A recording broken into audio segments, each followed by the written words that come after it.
మధ్య కాలంలో ప్రపంచవ్యాప్తంగా అనేక దేశాల్లో ద్రవ్యోల్బణం తీవ్రంగా పెరిగింది. ఇంధనం, ఆహార ధరలు పెరగడంతో భారతదేశం కూడా ద్రవ్యోల్బణం ప్రభావాలను ఎదుర్కొంటుంది. అయితే ప్రస్తుత పరిస్థితి మరింత దారుణంగా మారింది. పండుగ సీజన్లో పండ్లు, కూరగాయలు, గుడ్లు, ఇతర ఆహార పదార్థాల ధరలు వేగంగా పెరుగుతుండటంతో సామాన్య ప్రజలు తీవ్ర ఇబ్బందులు పడుతున్నారు. బియ్యం ధరలు మాత్రం ఆకాశాన్ని అంటుతున్నాయి. భారతదేశం నుండి దిగుమతయ్యే బియ్యం ధరల్లో అత్యధిక పెరుగుదల కనిపించింది. గత 3 నెలల్లో చిల్లర ధరలు ఒక్కో బస్తాకు 300 నుంచి 400 వరకు పెరిగాయని నివేదికలు సూచిస్తున్నాయి. భారతదేశంలో వరి ధర క్వింటాల్కు 800 నుంచి 900 రూపాయల వరకు పెరిగింది.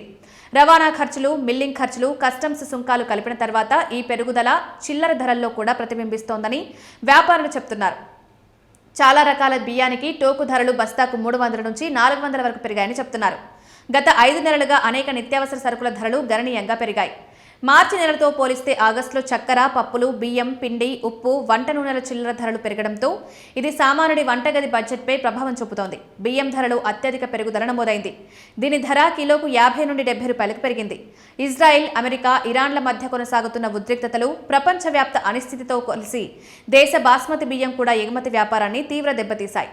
హన్సీతో సహా దేశవ్యాప్తంగా ఉన్న బియ్యం మిల్లుల యజమానులు తీవ్ర ఆర్థిక సంక్షోభాన్ని ఎదుర్కొంటున్నారు. ఓడరేవులలో కంటైనర్లు నిలిచిపోయాయి. రవాణా ఖర్చులు విపరీతంగా పెరిగాయి. చెల్లింపుల ప్రక్రియ తీవ్రంగా దెబ్బతింది. భారతదేశం తన బాస్మతి బియ్యంలో 75% ఎగుమతి చేస్తుంది. బియ్యం ఉత్పత్తిలో సుమారు 75% ఎగుమతి చేస్తుంది. కానీ ప్రస్తుత యుద్ధ వాతావరణం ఈ వాణిజ్యాన్ని నిలిపివేసింది.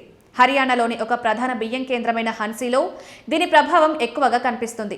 ఇక్కడ పెద్ద సంఖ్యలో బియ్యం మిల్లులు ఎగుమతులపై ఆధారపడి ఉన్నాయి. అంతర్జాతీయ మార్కెట్లో భారతీయ బాస్మతి బియ్యానికి గిరాకీ బలంగా ఉన్నప్పటికీ అనేక దేశాలలో బియ్యం కొరత కారణంగా పెరిగిన రవాణా ఖర్చులు ఎక్కువ సమయం పడుతున్నప్పటికీ కొనుగోలుదారులు భారతీయ బియ్యాన్ని కొనుగోలు చేయడానికి సుముఖంగా ఉన్నారు. అయితే రవాణా పరిమితులు మొత్తం ఎగుమతి వ్యాపారాన్ని తీవ్రంగా దెబ్బతీశాయి.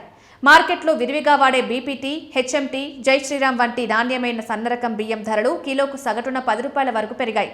గతంలో కిలోకు 45 నుంచి 50 రూపాయలు పలికిన రకాలు ప్రస్తుతం 60 నుంచి 65 వరకు విక్రయిస్తుండడం గమనార్హం. అయితే ధరల పెరుగుదలకు అనేక కారణాలుంటున్నారు వ్యాపారవేత్తలు. ధరల పెరుగుదలకు కృత్రిమ కొరతే ప్రధాన కారణం చెప్తున్నారు. ఎల్నినో ప్రభావంతో వర్షాలు ఉండవన్న ప్రచారంతో మిల్లర్లు, రైస్ డిపోల యజమానులు బియ్యాన్ని అక్రమంగా నిల్వ చేసుకుంటున్నారు.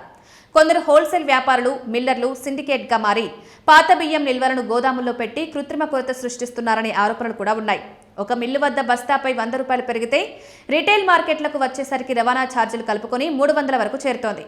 ఇక తెలంగాణలో బియ్యం ఎక్కువ మొత్తంలో దిగుబడిస్తుండగా కర్ణాటక, మహారాష్ట్ర, ఆంధ్రప్రదేశ్ వంటి రాష్ట్రాల్లో మాత్రం బియ్యం దిగుబడులు తగ్గడంతో అక్కడి వ్యాపారులు ఇక్కడి మార్కెట్ నుంచి భారీగా సన్నవడ్లను కొనుగోలు చేసి తరలిస్తున్నారు.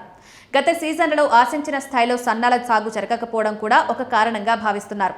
పశ్చిమాసియా యుద్ధంతో పెట్రో ఉత్పత్తుల ధరల పెరుగుదల ప్రభావం, దిగుమతులు తగ్గడం బియ్యం ధరలకు రెక్కలు రావడానికి కారణమని వ్యాపారులు చెబుతున్నారు.